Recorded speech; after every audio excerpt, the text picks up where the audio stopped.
안녕하세요. 저는 60대 여성입니다. 아직 제 나이가 많은 나이는 아닙니다만 제 나이쯤 되면 세상 관심사가 그렇게 많지 않은 것 같아요. 가족, 자식, 친구 이 정도가 가장 큰 관심사인 것 같고 나머지는 주변 사람들과 시간을 보내고 얘기하기 위한 소재거리가 되는 것 같네요. 그런데 저는 남편을 일찍 떠나보내서 자식과 친구 이게 전부입니다. 또 어쩌다 보니 제 인생에서 큰 사건 중 하나가 자식과 친구 모두 엮인 일이 됐고요. 오늘은 그 이야기를 여러분께 하려고 하는데요. 제 이야기가 모쪼록 감동과 재미를 둘 다 잡을 수 있었으면 좋겠네요. 그럼 시작해 보겠습니다. 저는 그 일이 있기 전까지 정말 굴곡 없는 삶을 살았습니다. 부모님께서는 사이가 좋으셨고 가정은 화목했어요. 저는 공부를 못했지만 크게 사고치지 않고 건강하게 또 무난하게 인문계 고등학교를 졸업해 직장을 다니다 남편을 만나 결혼을 했죠. 결혼하고는 행복한 신혼생활을 즐기다 아이를 낳았고 부모가 돼서 아들 자라는 행복에 남편과 함께하는 행복에 둘러싸여 잘 살았습니다. 그런데 아들이 중학생이 되었을 때 남편이 병으로 세상을 떠났어요. 그때부터는 제가 집안의 가장이 되어야 했고 집 안과 밖을 모두 책임져야 했죠. 그나마 다행이었던 건 아들이 혼자서 자기를 챙길 수 있는 나이였다는 겁니다. 하지만 자식이 밥만 잘 챙겨 먹고 혼자서 지낼 수 있다고 그게 끝이겠어요? 뭐든 혼자서 할 수 있는 나이라고 하지만 아직은 어린 나이였고 부모의 관심과 사랑이 필요한 나이였습니다. 그런데 제가 밖을 나가야 우리 두 식구가 생활할 수 있었고 제 몸은 두 개가 아니었기 때문에 어쩔 수 없이 제가 아들에게 해줄 수 있는 부분이 적었어요. 저도 제가 아들에게 많이 부족하고 못해준 부모라는 걸 알기에 제 몸이 좀 더 피곤하더라도 시간이 없더라도 아들에게 신경을 최대한 많이 써주려고 했습니다. 고맙게도 아들은 그런 제 마음을 아는지 제가 해준 것보다 더 잘 자라줬어요. 저는 그런 아들에게 고마웠고 딱 하나를 빼곤 더 이상 바라는 게 없었습니다. 제가 아들에게 딱 하나 바라는 건 바로 결혼이었어요. 요즘 젊은 아이들은 결혼도 늦게 하고 비혼주의라는 것도 있다 하던데 저는 아들이 그런 바람에 휩쓸리지 말고 하루빨리 가정을 꾸리길 바랬습니다. 그러길 바랬던 이유는 아들이 아버지를 일찍 떠나보내고 모자란 엄마로 인해 가정에서 많이 느끼지 못한 행복을 자기 가정을 꾸려 느끼길 바랬거든요. 그래서 이상한 여자만 아니라면 학력이든 집안이든 경제적인 상황이든 상관하지 않고 두 사람이 좋아한다면 결혼을 허락하려고 했습니다. 저는 겉으로 드러내지 않았지만 항상 아들의 연애에 관심이 많았고 어서 빨리 결혼 소식을 가져오길 바라고 있었어요. 저를 너무 오래 기다리게 하지 않길 바라고 있었는데 제 예상보다 더 빨리 소식이 들려왔습니다. 그것도 며느리 될 아이에게 아무런 기대도 바라는 것도 없던 제게 너무 대단한 며느리가 찾아왔죠. 그러니까 지금 만나고 있던 여자친구랑 결혼하겠다고? 너 만나는 여자친구 나이가 어리다고 하지 않았니? 그런데도 결혼하겠다고 해? 네. 원래 꿈이 빨리 가정을 꾸려서 안정적으로 사는 거라서요. 여자친구가 좀 외롭게 자랐거든요. 외롭게 자랐다니. 외동이라는 말이니? 아니요. 부모님께서 사고로 돌아가셔서 외할머니 밑에서 자랐거든요. 외할머니마저 여자친구가 20살 되고 얼마 되지 않아서 돌아가셨고요. 그런데요, 어머니. 주아 정말 대단한 아이예요. 외할머니 밑에서 또 할머니께서 돌아가셨는데도 불구하고 다른 사람들보다 더 노력해서 지금의 자리까지 왔거든요. 아유, 숨 좀 쉬고 얘기해라. 내가 설마 네 여자친구 부모님이 안 계신다고 또 가정 형편이 어렵다고 결혼을 반대하겠니? 난 네가 좋고 애만 괜찮은 애라면 다른 건 다 상관없다. 내가 경호 너한테 뭘 얼마나 해줬다고 따져가면서 결혼을 반대하겠니? 근데 지금의 자리까지 왔다는 건 무슨 말이니? 네 여자친구가 유명인이야? 그런 말은 없었잖아. 그런 건 아닌데 제 여자친구가 그 나이에 벌써 대학 교수거든요. 뭐? 대학 교수? 아니 네 여자친구 너보다 2살인가 어리다며. 그런데도 교수라고? 네, 정식으로 임명된 교수예요. 국내 최연소까지는 아닌데 그 대학에서는 최연소라고 알고 있어요. 아니 어떻게 그 어린 나이에 교수가 됐다니? 그리고 그렇게 어려운 자리에 올랐는데 결혼이라니. 제가 말씀드렸잖아요. 다른 사람들보다 노력 많이 했다고. 대단한 사람이라고. 그럼 어머니께서는 제 여자친구 만나보실 의향 있으신 거죠? 그럼 당연하지. 꼭 교수가 아니더라도 너희들이 결혼할 뜻이 있으면 나야 만나지. 근데 정말 대단하다. 30대 초반에 벌써 대학 교수라니. 저도 사람인지라 며느리 될 아이가 대학 교수라는 말에 기분이 좋을 수밖에 없었고 기대가 될 수밖에 없었어요. 하지만 아무리 대학 교수라고 해도 인성은 어떨지 몰랐으니 성급하게 들뜨지 않으려고 했습니다. 만나보고 어떤 아이인지 확인하는 게 우선이다 싶었죠.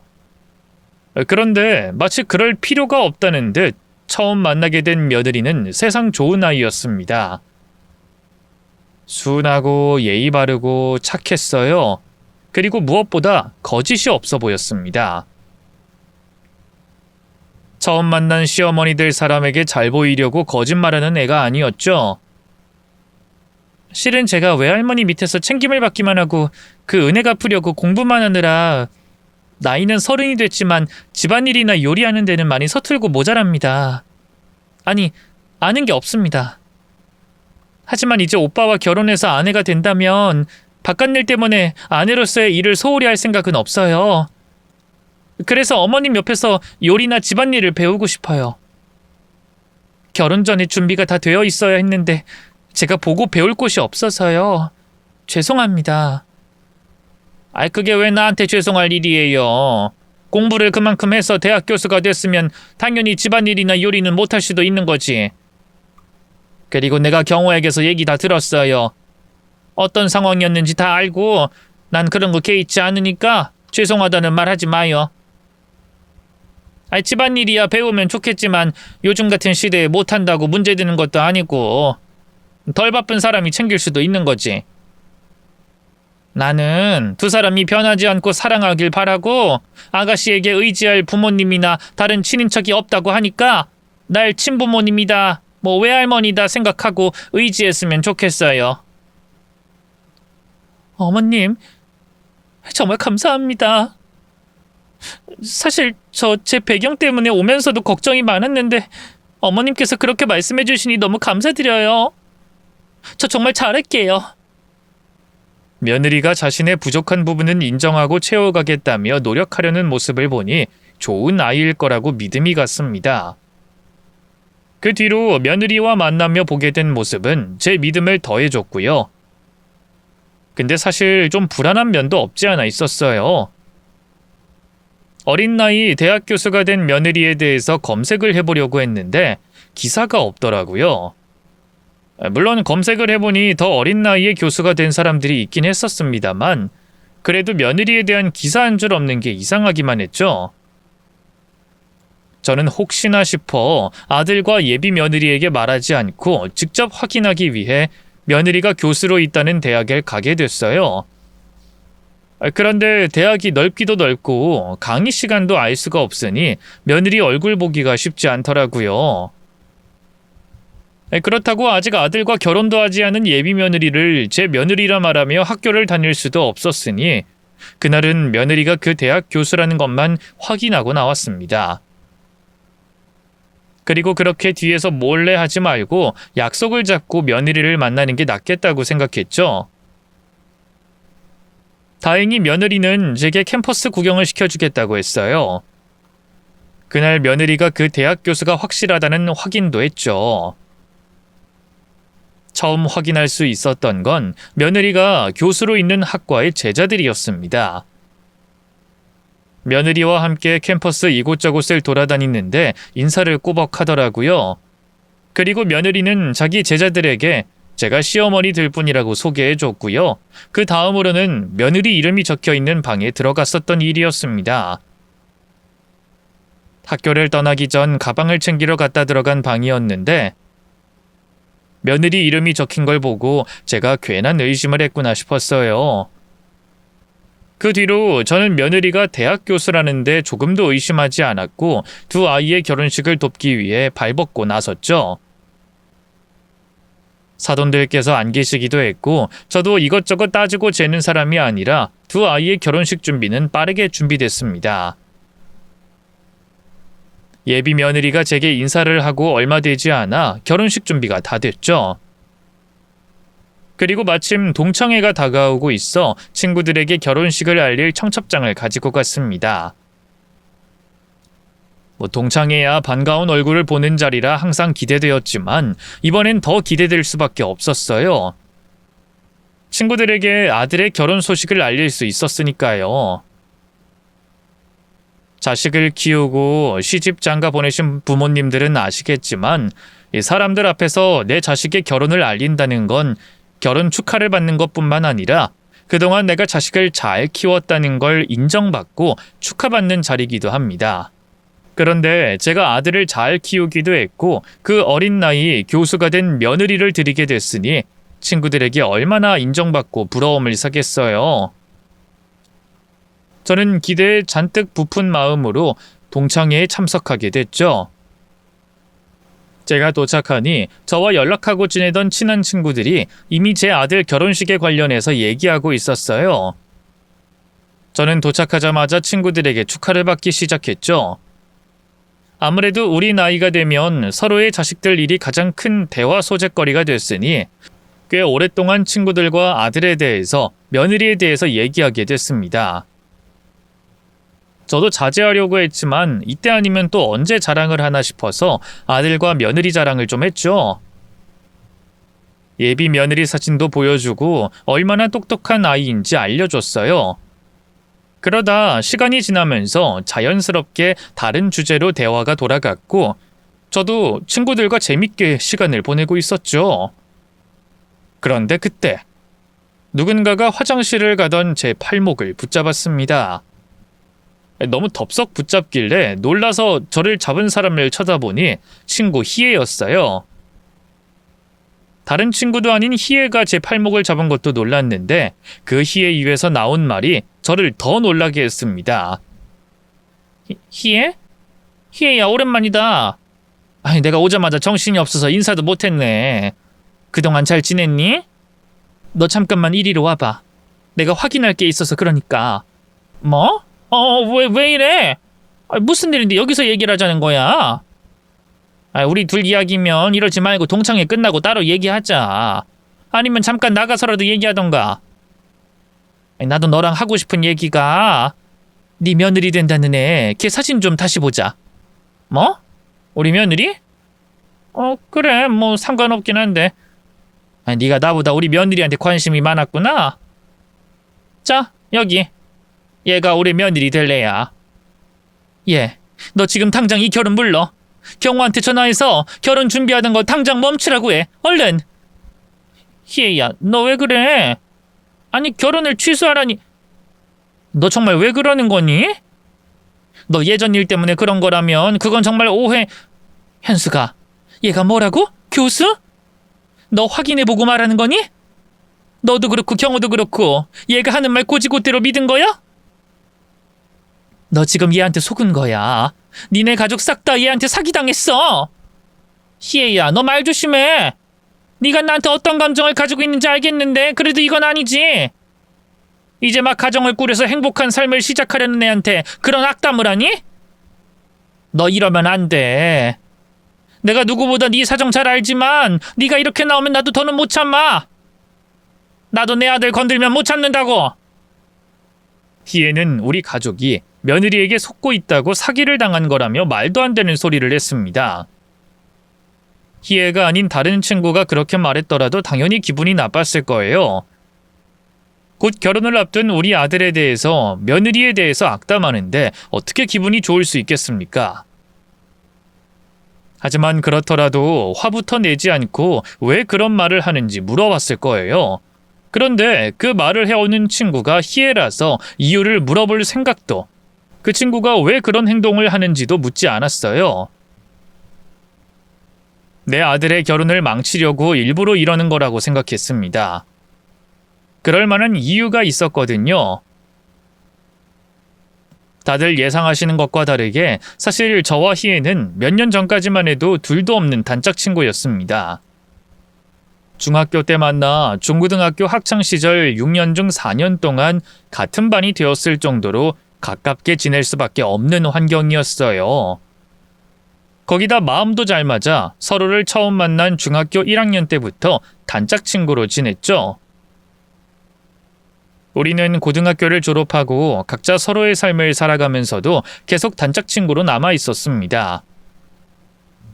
사소한 것부터 집안의 일과 인생에서 가장 중요한 결정까지 하나도 빼지 않고 공유하던 사이였죠. 서로 결혼하고 아이 낳고 아이들이 성인이 될 때까지 단짝 친구로서 지냈으니 저희 두 사람 사이에 대해서는 더 설명하지 않아도 얼마나 끈끈한 사이였는지 예상되실 겁니다. 그렇게 형제 자매보다 가까운 사이니 자연스럽게 아이들끼리도 친하게 지냈어요. 휴가도 같이 보내고 외식도 자주 같이 하고 가족끼리도 정말 가깝게 지냈죠. 그런 둘도 없는 친구의 관계가 계속될 거라고 생각했습니다. 서로 알고 지내온 시간이 남은 생과 엇비슷하게 남아 있었으니까요. 그런데 희의 아들인 현도가 사고로 젊은 나이에 세상을 떠나게 되면서 영원할 것 같았던 우리 사이도 문제가 생기기 시작했죠. 처음 희애가 아들을 잃었을 때 저도 제 아들 같은 현도가 세상을 떠나 하늘이 무너지는 것처럼 슬펐습니다. 그래도 누구보다 힘든 사람이 희애와 현도 아빠라는 걸 알아서 제 슬픔을 참아가며 두 사람을 위로하는 데 최선을 다했어요. 희애는 제게 의지했고 저도 희애에게 의지하며 우리는 서로에게 힘이 됐습니다. 한 달 정도 가장 힘든 시간을 견딘 뒤에는 제가 희애를 위해서 제 시간을 모두 썼어요. 아들에게는 이해를 부탁하고 아침부터 저녁까지 희애네 집으로 찾아가 기운을 차릴 수 있게 챙겨줬죠. 아들도 저와 희애 사이를 또 두 집안이 정말 한 가족처럼 지냈기 때문에 제 행동을 이해해주고 도와줬습니다. 다행히 희애는 점점 기운을 차리기 시작했고요. 그런데 어느 날부터 제가 희애네 집으로 찾아가면 희애가 다른 약속이 있다며 저를 돌려보내기 시작했어요. 원래는 서로 연락하지 않고 찾아가도 아무리 바빠도 차 한 잔, 커피 한 잔 내주던 사이라 연락하지 않고 찾아갔던 건데 저로서는 좀 멋쩍었죠. 하지만 아무리 가까운 사이라도 상대방에게 연락하고 찾아가는 게 예의인 거라 그런 일이 몇 차례 있고 난 이후로는 제가 생각을 바꾸려고 했습니다. 연락하고 희애에게 찾아가려고 했죠. 하지만 제가 여러 번 연락해도 날짜와 시간대를 희애 편한 날에 맞추려고 해도 희애가 바쁘다고 하더라고요. 절 피하는 것처럼 갑자기 변한 듯한 희애 모습에 서운한 건 어쩔 수 없었어요. 하지만 제가 너무 제 생각만 하는 건 아닌가 하는 생각이 들었습니다. 저와 만나면 자연스럽게 죽은 현도 생각이 날 텐데 그래서 날 피할 수도 있겠다고 생각했고 또 정말 희애가 자식 잃은 아픔을 털어내고 다른 사람들과 취미 생활하며 바쁘게 살 수도 있다고 생각했어요. 어떤 것이든 희애가 자식 잃은 아픔을 치료해가는 상황이니 제가 도와주기로 했습니다. 희애에게 연락이 먼저 올 때까지 귀찮게 하지 않기로 한 거죠. 그런데 그게 아니었습니다. 희애가 저를 멀리하고 피하는 이유가 따로 있었어요. 그 이유를 희애의 입을 통해서 들었다면 그나마 나았을 텐데 다른 친구의 입을 통해서 듣게 되니 무척이나 기분이 나빴죠. 그래? 희애도 왔어? 희애 좀 어때? 괜찮아 보여? 우울해 보이거나 어둡진 않지? 예전만은 아니더라도 얼굴 많이 좋아졌더라. 근데 현수가, 너 요즘 희애 잘 안 만나지? 난 만나고 싶은데 희애가 많이 바쁜 것 같더라고. 그리고 내가 괜히 억지로 만나자고 했다가 현도 생각 떠올리게 할까봐 일부러 연락 오기 전까지 먼저 연락 안 하고 있어. 우리 집이랑 희애네 집이랑 워낙 추억할 게 많잖아. 그래? 그렇게 생각하는구나. 저 현수가, 사실 내가 입 다물고 너희 두 사람 사이에 끼어들지 않으려고 했는데 아무리 생각해도 네가 그럴 친구는 안 보여서 하는 말이야. 만약 네가 정말 실수했는데 그걸 인지 못했다면 이제라도 희애한테 사과하면 좋겠고. 그게 무슨 말이야? 두 사람 사이? 나랑 희애 말하는 거야? 응. 그러니까 희애를 만났는데 희애가 네 욕을 그렇게 하더라고. 희애가 날 욕해? 뭐라고 하는데? 워낙 흥분한 상태로 빠르게 말해서 정확히 너희 두 사람 사이에 무슨 일이 있었는지 못 알아들었는데 뭐 간단하게 말하자면 네가 희애 앞에서 그렇게 네 아들 자랑했다고 하던데? 은근히 네가 네 아들 얘기하면서 자식 잃은 자기를 무시했다는 거야. 근데 네가 그럴 나이는 아니잖아. 더군다나 희애가 너랑 몇 년 친구고 얼마나 친한 친구인데. 걔 앞에서 그랬겠어? 내가 봤을 땐 희애가 오해하거나 네가 실수한 것, 그 둘 중에 하나인 것 같아. 그래서 희애가 널 피하는 것 같고. 어떻게 됐든 간에 네가 희애 찾아가서 무슨 일 때문에 그렇게 생각하는지 물어보고 사과할 게 있으면 사과하고 오해라면 오해 풀어. 친구에게 그 얘기를 듣고 나서야 희애가 그동안 절 피했던 이유를 알게 됐습니다. 처음엔 물론 기분이 나빴어요. 우리가 같이 보낸 시간이 얼만데 내가 잘못하고 실수한 게 있으면 그게 아니라 오해라고 하더라도 내 앞에서 말하지 왜 날 피해 다니면서 친구들한테 말하나 싶어서 말이죠. 그러다 흥분이 좀 가라앉으니 희애 심정도 이해가 됐습니다. 다른 일도 아니고 자식을 잃었는데 그 앞에서 제가 제 자식 자랑을 했다면 얼마나 상처가 되겠어요. 거기다 형제 자매보다 더 친하던 친구가 그렇게 한다면 배신감이 더 클 수밖에 없었죠. 그 심정이 이해돼서 혹시 제가 실수한 적은 없었나 기억을 되짚어보기 시작했어요. 그런데 아무리 생각해도 제가 희애 앞에서 아들 이야기를 꺼낸 적이 없거든요. 아들은 물론이고 우리 아들들 또래에 대한 이야기도 절대 꺼내지 않았습니다. 제 평생에 가장 친한 친구고 앞으로도 남은 인생을 같이 할 친구인데 저라도 희애 대하는데 왜 조심 안 했겠어요. 그래서 희애네 찾아가던 동안은 저 스스로 조심했고 항상 생각을 가지고 말을 뱉었습니다. 그런데 내가 제 아들 자랑을 했다니 말도 안 되는 일이었죠. 분명히 희애가 오해한다고 생각했습니다. 저는 직접 희애에게 찾아가 오해를 풀려고 했어요. 희애야, 너 나한테 서운한 거 있니? 아니면 내가 너한테 실수했어? 내가 뭘 했길래 2달 동안 연락 한 번 없니? 혹시 내가 서운하게 하거나 실수한 게 있다면 말해봐. 내가 사과할 테니. 사과는 무슨... 그런 거 없으니까 걱정하지 마. 그러면 왜 2달 동안이나 연락 한 통 없는데? 그러면서 다른 친구들 만날 때는 나가는 것 같고 나 나온다고 하면 또 안 나오고 너 나 피하는 거 맞잖아. 희애야, 우리가 몇 년 친구인데 이러니? 내가 나도 모르게 한 실수가 있다면 내가 사과하고 만약 네가 오해한 거라면 내게 오해를 풀 기회를 줘야지. 도대체 뭐 때문에 그래? 응? 몇 년 친구? 그래, 우리가 몇 년 친구인데 네가 나한테 그럴 수가 있니? 그것도 다른 일도 아닌 자식 잃은 부모한테 어떻게 그럴 수가 있어? 그리고 너도 모르게 한 실수였다고? 내가 오해한다고? 야, 너 정말 나를 바보로 생각하니? 지금도 2달 동안 날 못 놀려 먹으니까 몸이 근질근질해서 찾아온 거야? 그런 거야? 희애야, 너 지금 무슨 소리 하는 거야? 내가 뭘 어떻게 했다고? 너 나 위로해준답시고 우리 집에 있을 때 어떻게 했니? 내 앞에서 어떻게 했어? 내가 현도 죽고 나도 따라 죽고 싶을 때 너 내 앞에서 약 올리듯이 네 아들 내세웠잖아. 그랬잖아. 너 내가 모를 줄 알았어? 내 앞에서 일부러 네 아들 전화 받고 네가 가지고 오면 될 걸 네 아들 시켜서 가지고 오게 한 거. 그거 내 앞에서 너는 자식이 있다고, 난 이제 자식 없다고 무시하려고 한 거잖아. 그 짓을 해놓고 뭐? 오해? 실수? 야, 현수가, 너 어쩜 그럴 수가 있니?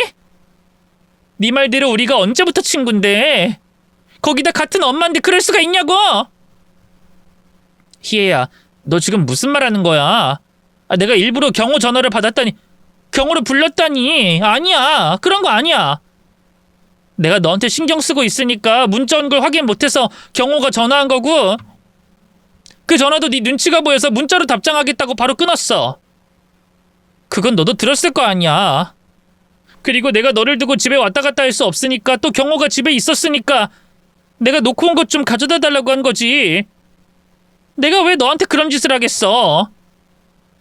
난 정말 그 기간 동안 네가 기운 차리는 것만 생각했어. 다른 의도는 전혀 없었다고. 내 평생 친구한테 내가 왜 그 가식적인 말과 얼굴 그만해. 결국 지금 이 상황도 네가 원하던 그대로 아니야? 증거 없으니 네가 어떡할 건데? 네가 뭐라고 하건 난 널 위했다고 말할 수 있어. 이게 네 머릿속에 처음부터 있었잖아. 나만 미친년 만들려고, 아들 죽어서 미친 엄마로 만들려고. 그리고 넌 그런 미친 친구 감싸주고 신경 써주는 좋은 사람 되려고. 난 네가 어떤 년인지 다 말하고 다닐 거야. 네가 얼마나 못된 년인지 사람들한테 다 말할 거라고. 도저히 말이 통하지 않았습니다. 말도 안 되는 망상을 희애가 가지고 있었더라고요. 그런 희애 모습을 보면서 가슴 아팠습니다. 세상을 먼저 떠난 자식의 죽음이 저런 망상을 만들어냈다는 생각에 가여웠죠. 저는 다른 말 하지 않았어요. 희애가 망상 때문에 하는 오해를 굳이 지금 풀려고 하지 않았습니다. 제가 부정하고 희애의 망상이라고 말할수록 희애의 마음과 정신에 좋지 않을 테니까요. 친구의 상처받은 모습이 치료되길 바라며 재촉하지 않고 옆에서 기다려주기로 했습니다. 희애 남편에게 모든 상황을 전달하고 상처가 아문 희애의 연락을 기다리고 있었죠. 하지만 기다리고 기다리던 희애의 연락은 오지 않았습니다. 뒤늦게 제가 직접 오해를 풀어보려고 했지만 그동안 희애가 저에게 가지고 있던 불신과 오해는 더욱더 커져 있었죠. 그때부터는 희애를 만날수록 연락을 할 수도 없었어요. 다른 친구들 역시 우리 두 사람 관계에 개입해 오해를 풀어보려고 했지만 더한 오해를 사면서 결국 희애가 다른 친구들과의 연락마저 끊어버렸죠. 매년 참석하던 동창회도 안 나오고 말입니다. 그런 일이 있었기 때문에 지금 희애가 제 며느리에 대해 근거 없는 비방을 하는 게 이해되지 않는 일도 아니었어요. 그리고 이번엔 저도 아들 일이었기 때문에 열이 받았고 참을 수가 없었죠. 너 이럴 거면 동창회 나오지 마라. 아니, 내가 안 나올 테니까 사람 괴롭히지 좀 마. 헛소리 애들한테 떠들 생각하지 말고 네가 나에 대해서 어떻게 떠들던 그건 상관없는데 우리 경호 며느리는 용납 못해. 우리 아들 며느리에 대해서 이상한 말 했다가는 그 즉시 명예훼손으로 고소할 테니까 그렇게 하라. 그리고 오늘은 내 곁에 얼씬도 하지 마. 알겠니? 그럼 좀 나와줘. 나 화장실 가는 길이었으니. 현수가, 나 너 괴롭히려고 하는 말 아니야. 내가 한 말 진짜라고. 너 경호 지금 걔한테 속고 있는 거야. 진짜야. 야, 이희애, 너 정말 이럴 거야? 동창회에서 머리채 뜯기고 싶어? 현수가, 예전 일이라면 내가 사과할게. 내가 잘못했어. 그땐 내가 현도 잃고 제정신이 아니었어. 왜 하필 내게, 내 소중한 아들에게 그런 일이 생긴 건가 싶어서 피해망상이 있었다고. 그래서 날 위한 네 행동도 내가 이상하게 생각했던 거야. 그때 일 정말 미안하다. 내가 정말 미안해. 그 일에 대해서는 내가 다시 또 사과하고 설명할게. 근데 지금은 경호 걔 결혼이 먼저야. 이 결혼 해선 안 된다고. 너 정말 열심이다. 내가 진짜 너한테 나쁜 짓 했으면 이렇게 하는 네 노력이 가상해서 양심상 취소하는 척이라도 하겠어. 그런데 나 너 괴롭히고 무시한 적 없거든? 그거 전부 네 망상이었지. 그래서 네가 더 괘씸해. 야, 나는 확인도 안 해본 것 같니? 나 직접 우리 며느리가 교수로 있는 대학도 가봤어. 우연히 우리 며느리 제자들도 만났고 우리 며느리 이름이 박혀있는 교수실에도 들어가 봤고. 자, 이제 뭘 더 확인해야 할까? 뭐 재직증명서라도 떼어오라고 할까? 내가 그렇게 우리 며느리 의심하게 만들어서 이 결혼 파기하려고? 그게 네 속셈인 거 모를 줄 알아? 아니야, 정말. 그럼 이것만 한번 들어봐. 내가 통화하는 거 보고 그 뒤에 네가 믿을지 안 믿을지 선택해. 괘씸한 소리만 늘어놓던 희애는 갑자기 누군가에게 전화를 걸었습니다. 그리곤 제게 그 통화를 들으라는 것처럼 스피커폰으로 전화냈죠. 도대체 무슨 짓을 하려고 저러나 싶은 그때 희애 입에서 너무나도 익숙한 이름이 불렸어요. 주아야, 오랜만이다. 그동안 잘 지냈니? 아, 네. 근데 아주머니께서 어쩐 일로 전화를 다 하셨어요? 아니, 내가 며칠 전에 널 본 것 같았어.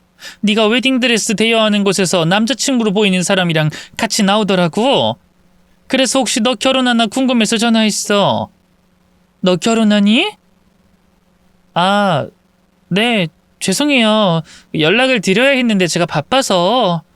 아유, 나한테 연락할 필요가 뭐 있다고 죄송하다는 말을 하니. 난 괜찮아. 그것보다 내가 너 결혼한다는 축하의 의미로 선물을 좀 할까 하는데 어떻게 시간이 좀 있니? 선물이요? 아, 그게...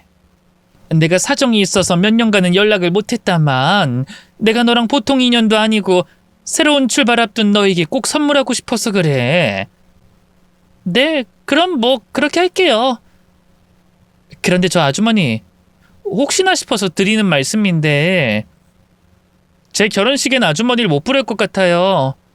뭐 이렇게 말하면 어느 정도 예상하시겠지만 저랑 결혼할 사람이 제 과거에 대해서 모르기 바라거든요.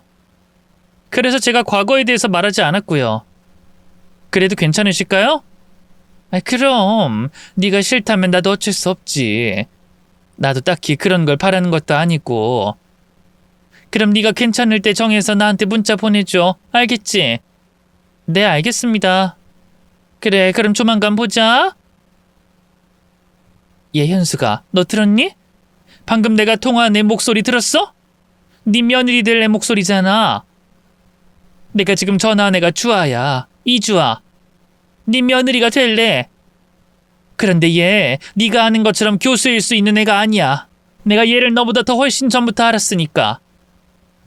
내가 얘를 어떻게 알게 됐냐면 너 알지? 내가 봉사활동한다고 소년범들 만나고 도와줬던 거. 그때 만난 애야. 그때 알게 돼서 계속 연락하고 지내다 사고 치면 내가 도와주고 사고 치면 또 내가 도와주던 애가 주아라고. 그런데 얘가 교수라고? 아니, 교수라는 걸 떠나서 너 얘에 대해서 하나라도 아는 게 있다고 생각해? 직업을 속인 애가 뭔들 사실대로 말했겠냐고. 거기다 얘 범죄 관련된 게 사기랑 남자와 관련된 거였어. 그런 애를 네 며느리로 삼고 싶은 거야? 경호 아내로 괜찮겠어? 말도 안 되는 소리 하지 마. 네가 뭔가 착각하는 거겠지. 이 세상에 주아라는 이름이 네가 아는 그 애 하나뿐이니? 그리고 목소리가 뭐? 여자애들 목소리가 거기서 거기인 거지. 솔직히 난 주아 목소리라고 생각도 못했어. 현수가 진짜야. 내 말 믿어. 너 진짜 왜 그러니? 아, 그래. 그러면 방금 전화한 번호 좀 보자. 내가 알고 있는 번호와 네가 지금 전화한 번호가 같으면 말이 되겠지. 어디 봐봐. 보자고. 너무 자신 있는 희의 모습에 저도 살짝 위축됐던 건 사실이었어요. 하지만 희의 말이 사실일 거라고는 믿지 않았습니다. 뭐 이름이야 비슷한 이름 가진 사람이 한둘이 아니었고 목소리도 전화를 통해 들으면 비슷비슷했으니까요.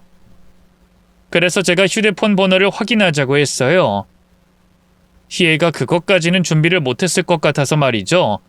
그리고 희애와 비교한 휴대폰 번호를 보며 제 생각이 맞았다는 걸 알게 됐습니다. 예비 며느리의 휴대폰 번호와 희애가 조금 전 걸었던 번호가 달랐거든요. 너 이런 짓 그만해라. 난 그때 정말 널 생각해서 네 곁에 있었던 거였어. 그때 내가 했다고 한 일들 전부 네가 과하게 해석했던 거라고. 우리 예전처럼 지낼 수 없다고 해도 서로 미워하고 싸우고 싶지는 않거든? 그러니까 이런 짓 이제 그만해. 그만하고 너 치료받아. 치료받아야 너도 네 인생 살 수 있어. 그럼 나 간다. 아닌데 분명히 얼굴도 이름도 전부 주아가 맞는데. 저는 희애를 피해 화장실로 들어갔고 찬물로 세수하면서 마음을 가라앉혔습니다. 친구들에게 축하받은 날 기분을 잡치기 싫었어요. 마음을 겨우 가라앉히고 자리로 돌아갔죠. 그리고 희애는 제가 화장실을 간 사이 동창회를 나갔다고 했어요. 희애와 다시 또 이런 일이 있어서 아쉽고 기분이 나빴지만 아들 결혼식을 방해하려던 희애가 사라져서 다행이라고 생각했죠. 이제 앞으로 희애와는 영영 볼 수 없어도 아들의 결혼식을, 며느리를 지킬 수 있어서 마음을 놓았습니다. 그런데 동창회를 마치고 일주일도 되지 않아 희애에게 연락이 왔습니다. 다급한 목소리로 저를 찾았죠. 현수가, 3시간 뒤에 내가 불러준 곳으로 나와줄 수 있겠니? 무슨 일인지 모르겠다만 너도 알다시피 내가 경호 결혼을 앞두고 있어서 웬만하면 껄끄러운 일 만들고 싶지 않아. 만나도 경호 결혼식 끝나면 만나자. 현수가 제발, 나 너 도와주려고 이러는 거야. 나 조금 있다가 주아 만나기로 했거든? 그러니까 네가 직접 그 주아가 네 며느리 될 주아가 맞는지 확인하면 되잖아. 그럼 내가 거짓말하는지 아닌지 확인할 수 있잖아. 믿져야 본전이라고. 여기 온다고 너한테 문제될 거 없으니까 얼굴만 확인하고 가. 응? 너 진짜 사람을 왜 이렇게 힘들게... 그래, 내가 갈게. 가서 확인하는데 만약 아니거나 네가 무슨 일을 꾸미는 거라면 나 그땐 너 절대 안 봐. 아니, 나 네가 한 짓 애들한테 다 말할 거야. 예전에 내가 억울하게 누명 쓴 그때 그 일까지 전부. 희애의 집착 때문에 제 아들 결혼식에 지장이 있을까봐 걱정됐던 저는 희애가 말하는 그 자리를 나가기로 했습니다. 그리고 일이 어떻게 되든 그 자리에서 정리를 하려고 했어요. 희애가 우리 가족에게 관심을 못 가지게, 그게 설령 경찰을 부르는 일이라고 해도 말이죠. 그렇게 단단히 마음을 먹고 약속한 장소와 시간에 도착했고 저는 희애가 있는 곳에서 멀리 떨어진 곳에 자리를 잡았습니다. 그리고 희애가 말한 주아라는 애가 올 때까지 기다렸죠. 그런데 멀리서 걸어오는 한 사람의 모습에 제 눈이 휘둥그레졌어요. 정말로 제 예비 며느리가 될 주아가 걸어오고 있었거든요. 거리에서 카페로 들어오는 모습을 보고도 저는 주아가 희애 때문에 온 건 아닐 거라고 생각했습니다. 카페는 누구든지 올 수 있었으니까요. 그리고 주아가 희애를 알아보고 자리에 앉을 때도 희애 말을 믿지 않았어요. 희애가 무슨 짓을 꾸미고 있다고 생각했죠. 이를테면 그 사이 제 예비 며느리에게 연락해 우리 두 사람의 옛 친분을 설명하고 불러낼 수도 있었던 일이었습니다. 제가 자식 잃은 자기 앞에서 일부러 무시하고 괴롭혔다고 생각하는 희애였으니 충분히 그런 일을 꾸밀 수도 있다고 생각했죠. 화가 났던 저는 희애에게 따지려고 자리에서 일어나 두 사람이 있는 자리로 걸어갔어요. 가선 희애에게 소리를 쳤죠. 너 지금 뭐 하는 짓이니? 정말 이렇게까지 해야겠어? 차라리 날 괴롭히라고. 날! 죄 없는 우리 주아 경호 건들지 말고 날 건드려! 현수가, 너 눈앞에 있는 얘를 보고도 모르겠어? 자, 봐. 네가 교수 며느리라던 주아야. 네가 아는 이 주아가 내가 아는 이 주아라고. 대학에서 일하는 사람 연락하기가 좀 쉬워? 내가 얼굴도 보여줬으니 연락하는 것도 여기까지 불러내는 것도 쉬웠겠지. 그리고 그 모습 멀리 본 내가 오해할 거라고 생각했겠고. 그런데 그거 아니? 지금 이 상황보다 믿을 수 없는 게 너라는 거. 네가 날 좀 원망하니? 좀 오해해? 자, 그럼 제대로 확인해보자. 우리 며느리한테 물어보면 되겠네. 예, 주아야. 너 앞에 있는 여자 아는 예비 며느리에게 고개를 돌려 이 상황에 대해서 물어보려고 한 순간 백지창처럼 하얗게 질린 며느리의 얼굴을 봤습니다. 가지런히 모으고 있던 손이며 다리며 덜덜덜 떨고 있었어요. 그걸 보고 뭔가 잘못됐다는 걸 눈치채게 됐죠. 주아야, 너 얼굴이 왜... 어머님께서 여긴 어떻게... 그리고 아주머니는 어떻게... 너 아니지? 앞에 있는 사람 내 친구라는 말만 믿고 온 거지? 네? 친구분이요? 그러니까... 네, 맞아요. 이분께서 저보고 어머님 아는 분이라고 해주실 말이 있다고 해서 왔어요. 근데 어머님께서 여길 어떻게... 그리고 친구분이라면서 왜 이런 말을... 그렇지? 이거 전부 희애 얘가 꾸민 일이 맞지? 너 아무것도 모르고 나온 거지? 현수가, 너 지금 얘 얼굴 보고도 모르겠어? 얘 교수 아니야. 얘가 뭐라고 했든 전부 거짓말이라고. 얘 주아야, 너 정말 이렇게 할 거니? 도대체 언제 정신 차리려고 그래? 너 계속 이렇게 살라고 내가 널 도와줬던 것 같아? 사람 속이고 결혼해서 뭘 어떻게 하려고? 네가 한 거짓말 언제까지 안 들킬 거라고 생각하고 이런 짓을 벌여? 난 너에 대해서 누구보다 잘 아는 사람이야. 네가 어떤 사람인지 현숙이한테 전부 다 말할 수 있다고. 네가 교수 아니라는 거짓말 금방 밝힐 수 있어. 그러니 이제 그만해. 내 친구 현숙이랑 아들 경호 속이는 거 그만하고 사람들 속이면서 사는 것도 제발 그만해. 아주머니 무슨 소리 하시는 거예요? 무슨 억하심정이 있다고 저랑 어머님께 이러세요? 무슨 일인지 모르겠지만 이러지 마세요. 우리 가족 괴롭히지 마시라고요. 어머님 죄송해요. 저 때문에 괜히 이상한 일에 휘말리게 해서요. 어머님 친구라는 분 무시하고 나가요. 제가 집까지 모셔다 드리면서 무슨 일이 있었는지 여기 어떻게 오게 된 건지 말씀드릴게요. 지금 돌이켜보면 또 글을 쓰면서 제3자인 입장에서 보면 제가 어떻게 행동해야 했는지 떠오르지만 그땐 너무 혼란스러워서 어떻게 해야 할지 모르겠더라고요. 머릿속에는 단 두 가지 생각만 떠올랐습니다. 희애를 믿거나 주아를 믿거나 이 두 가지 선택만 떠올랐죠. 그때 제가 두 사람에게 가진 감정만 생각한다면 당연히 며느리가 될 주아를 선택해야 했어요. 하지만 희애의 눈빛을 보며 과거 우리 두 사람 사이가 좋았던 때가 떠올랐고 희애를 믿어보고 싶었습니다. 나가자는 예비 며느리의 손을 꾹 누르며 자리에 앉아 마저 확인을 해보자고 했죠. 그래도 확인은 하고 가야 깔끔하지. 그리고 내 친구 희애가 널 확실히 안다고 하잖니.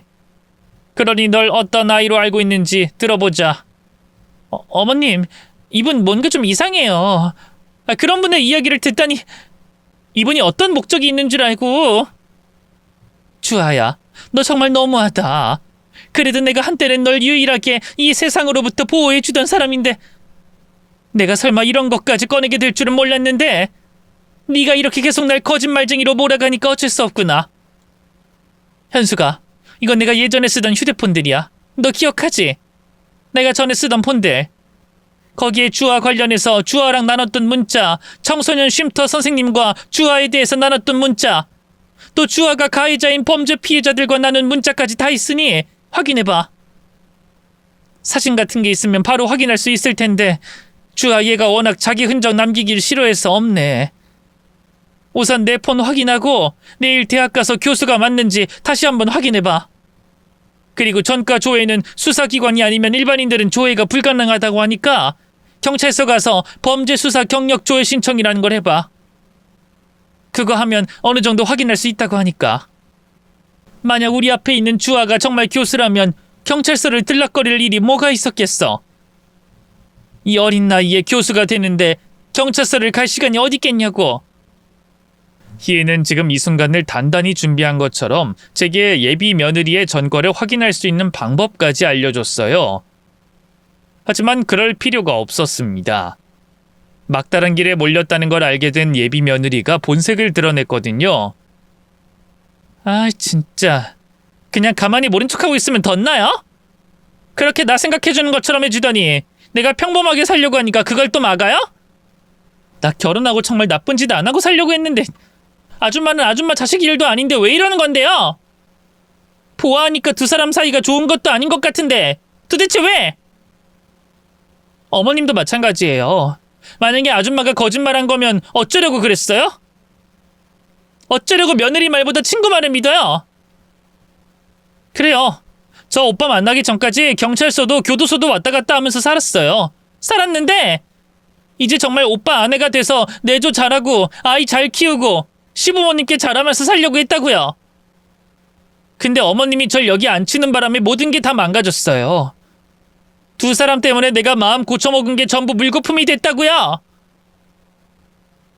그래서 이제 어떡할 건데요? 아들이 전과자 출신 여자와 결혼하려다가 파혼했다고 하게요? 그러면 면이 서시겠어요? 그냥 오늘 일 우리끼리만 아는 이야기를 하고 덮어요. 제가 정말 경호 오빠한테 잘할게요. 이런 일까지 있었는데 제가 어떻게 못하겠어요. 어차피 교수는 명판일 뿐이잖아요. 사람들한테 예전에 교수였다고 하면 달라질 건 없잖아요. 오히려 남편 내조를 위해서 아이를 위해서 교수직을 그만뒀다고 하면 어머님 보고 며느리 잘 뒀다고 하지 않겠어요? 모든 것이 드러난 예비 며느리는 폭주하듯이 제게 협박 같은 말을 하며 오늘 일을 묻고 아들과의 결혼식을 예정대로 진행하자고 했어요. 그리고 자기가 저지른 잘못을 모두 남 탓하며 자기는 아무런 잘못도 없다는 것처럼 피해자인 것처럼 얘기했죠. 그 모습을 보며 소름이 돋았습니다. 어쩌면 저렇게 조금의 반성조차 하지 않을 수가 있나 싶어서요. 저는 그 애의 말을 들을 이유가 없었습니다. 자리에서 일어나려고 했는데 조금 전과 반대로 그 애가 저를 잡고 놓아주지 않았죠. 그리고 그때 옆에 앉아있던 희애가 그 애의 뺨을 내리쳤습니다. 아, 너 지금 뭐 하는 거니? 내 팔 놔. 나 너랑 할 말 없으니까 놓으라고. 못 놔요. 오늘 일 없던 일로 결혼식 그대로 한다는 말 듣기 전엔 못 놓는다고요. 뭐? 얘가 정말 이거 안 놔? 짝. 주아, 너 내 친구 손 안 놔? 지금 네가 현숙이한테 협박할 입장이야? 지금 이 일이 왜 벌어졌는데? 왜 네가 피해자인 척하는데? 처음부터 네 과거 밝히지 그랬니? 첫 시작부터 힘들 거란 생각이었으면 네 진심을 보여주고 난 뒤에라도 밝히지 그랬어. 아니, 아예 과거도 말하지 말고 교수라는 거짓말도 하지 말지 그랬어. 그러면 지금 네가 한 말이 진심이라면 현숙이든 경호든 누구든 한 명은 널 이해해 줄 수도 있었을 텐데. 넌 이럴수록 상황만 악화시키는 거야. 그러니까 그만둬. 정신 차리라고. 못 나. 아니 안 나. 나 오빠랑 결혼할 거야. 결혼해서 다른 여자들처럼 평범하게 살 거라고. 예비 며느리는 악을 쓰기 시작했고 희애는 그런 예비 며느리를 저에게서 떼어놓으려고 했어요. 희의 도움으로 겨우 빠져나올 수 있었죠. 저는 그 자리를 빠져나오자마자 아들에게 전화를 걸어 오늘 일에 대해서 얘기를 했고 당장 내일부터 결혼식 관련해 모든 걸 취소하라고 했어요. 그리곤 좀처럼 진정되지 않는 가슴을 부여잡으며 떨고 있었죠.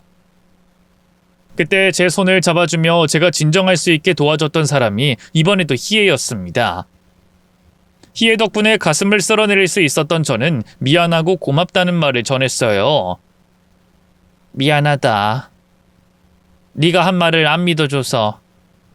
네가 그렇게까지 하면 뭔가 있는 거라고 믿어야 했는데 나야말로 잘못된 생각에 빠져서 네가 나와 경호를 살리려는 것도 몰라봤네. 정말 미안하고 고마워. 나야말로 너한테 미안하지. 내가 그때 그런 말을 했는데 네가 날 믿어줄 리가 있나. 그래도 네가 오늘 날 여러 번 믿어줘서 결국 일이 잘 됐잖아. 나 믿어줘서 고마워 현수가. 그리고 정말 미안하다. 그땐 내가 현도 잃고 제정신이 아니었어.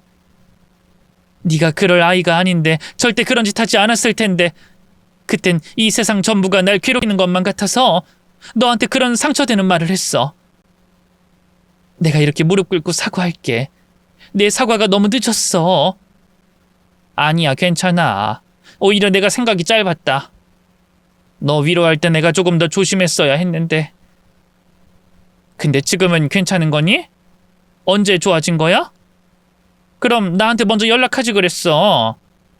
좋아진 건 1년이 좀 안 됐어. 너랑 그런 일 있고 남편이 정신과에 데려갔는데 그땐 내가 제정신이 아니라 남편도 날 괴롭힌다고 생각했지. 그러다 남편이 노력하는 모습과 내 곁에 없는 널 생각하니까 내가 잘못하고 있는 건지도 모르겠다는 생각이 들더라고. 그리고 치료받고 나서는 너한테 연락하기 미안해서 차마 연락 못했고, 그러다 동창회에서 너한테 미안하다고 말할 수 있지 않을까 싶어서 갔던 건데 그 자리에서 그 얘기를 듣게 된 거야. 그거 듣고 내가 너랑 경호를 도와야겠다고 생각이 들었고, 처음부터 내가 정신 놓지 않았다면 이런 일은 없을 텐데 정말 미안하다.